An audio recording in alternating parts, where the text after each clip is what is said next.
আজকে আমরা দশম শ্রেণীর নবম অধ্যায়ের 9.1 আমরা 6 নম্বর অঙ্কের ক এবং খ এর সমাধান করব। প্রিয় শিক্ষার্থীবৃন্দ, প্রথমে আমরা একটু ডাকটা দেখে নিই। আমাদের নবম অধ্যায় অনুশীলনী 9.1 আমাদের 6 নম্বরের কর আনসার করব 1/sec² a plus 1/cosec² a = 1। তাহলে প্রিয় শিক্ষার্থীবৃন্দ, আমাদের এইখানে দুটি সাইড আছে, একটা হচ্ছে আমাদের লেফট হ্যান্ড সাইড আর একটা হচ্ছে আমাদের রাইট হ্যান্ড সাইড। তাহলে প্রিয় শিক্ষার্থীবৃন্দ, আমরা প্রথমে লেফট হ্যান্ড সাইড থেকে আমরা অঙ্কটি শুরু করি। ডাকটা আমরা প্রথমে লিখি sec² a plus 1/cosec² a। প্রিয় শিক্ষার্থীবৃন্দ, আমাদেরকে একটা জিনিস মনে রাখতে হবে, আমরা যদি সূত্রগুলো মুখস্থ করি তখন আমাদের মধ্যে একটা দ্বিধাদ্বন্দ্ব কাজ করে, যেমন আমি যে সূত্রটি লিখলাম সেটা সঠিক হয়েছে কিনা। কিন্তু আমরা যদি সূত্রগুলো নিজেরা তৈরি করতে পারি বা সূত্রগুলো বুঝে শুনে যদি আমরা সেগুলো নিয়ে একটু চিন্তা করি, তাহলে আমরা অনায়াসে সেগুলো স্মরণ রাখতে পারি।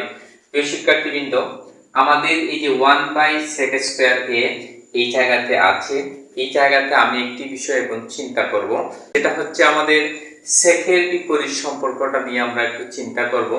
তাহলে আমরা জানি সাইনের বিপরীত হচ্ছে আমাদের কসেক, কসের বিপরীত হচ্ছে আমাদের সেক, টেনের বিপরীত হচ্ছে কট।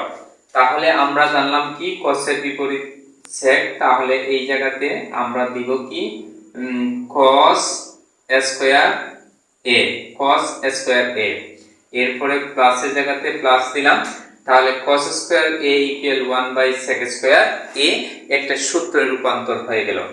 এরপরে আমরা জানি সাইনের বিপরীত হচ্ছে কোসেক, তাহলে এই জায়গাতে আমাদের যেহেতু স্কয়ার দেওয়া আছে তাহলে আমরা sin² a দিলাম। তাহলে প্রিয় শিক্ষার্থীবৃন্দ, আমাদের এই জায়গাতে cos² a plus sin², তাহলে আমাদের একটা সূত্র আছে sin² plus cos² = 1। তাহলে আমাদের এই জায়গাতে কি হবে, आंसरটা কি হয়ে গেল, 1 হয়ে গেল। অর্থাৎ এই অংশ থেকে আমরা 1টাকে কি করলাম, প্রমাণ করে নিলাম। তাহলে এটা বাইরে হলো আমাদের রাইট হ্যান্ড সাইড, তাহলে লেফট হ্যান্ড সাইড সমান হচ্ছে আমাদের রাইট হ্যান্ড সাইড, আমরা প্রুফ করে নিলাম। তাহলে আমাদের 6 এর আমরা ক অঙ্কটা করলাম। ঠিক নিয়মে আমরা 6 এর একটু ক অঙ্কটি একটু দেখি। তাহলে প্রিয় শিক্ষার্থীবৃন্দ, এই জায়গাতে আছে 1/cos² a minus 1/cot² a।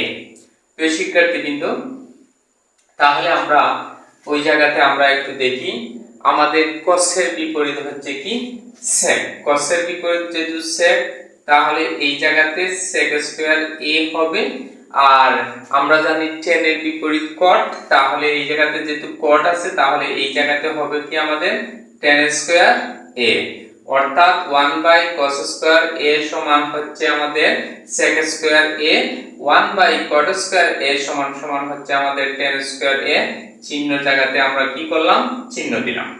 তাহলে প্রিয় শিক্ষার্থীবৃন্দ, আমাদের sec² a minus tan² a সমান আমাদের কি হলো, 1 হলো। অর্থাৎ আমরা এইটাকে যদি আমরা লেফট হ্যান্ড সাইড ধরে যদি আমরা অঙ্কটি করি, তাহলে এই জায়গা থেকে অঙ্কটা দাগ তুলবো, তারপরে আমরা চিন্তা করে সূত্রতে বসাবো, সূত্রতে নিয়ে মানটা বসাবো, তাহলে আমাদের এই জায়গাতে কি হলো, আমাদের রাইট হ্যান্ড সাইড। অতএব লেফট হ্যান্ড সাইড সমান হচ্ছে আমাদের রাইট হ্যান্ড সাইড। প্রিয় শিক্ষার্থীবৃন্দ, এইভাবে আমরা সূত্রগুলোকে নিয়ে চিন্তা করব। সূত্রগুলো নিয়ে যত বেশি আমরা চিন্তা করব তখন আমাদের জ্ঞানের পরিধি বৃদ্ধি পাবে বা মেধা বৃদ্ধি পাবে। তাহলে আমরা অনায়াসে খুব সুন্দর করে মজা করে একদম ইজিলি আমরা গণিতের যে কোনো অঙ্ক আমরা সমাধান করে নিতে পারবো এবং আমরা আমাদের কাঙ্ক্ষিত লক্ষ্যে পৌঁছতে পারবো। সকলকে ধন্যবাদ।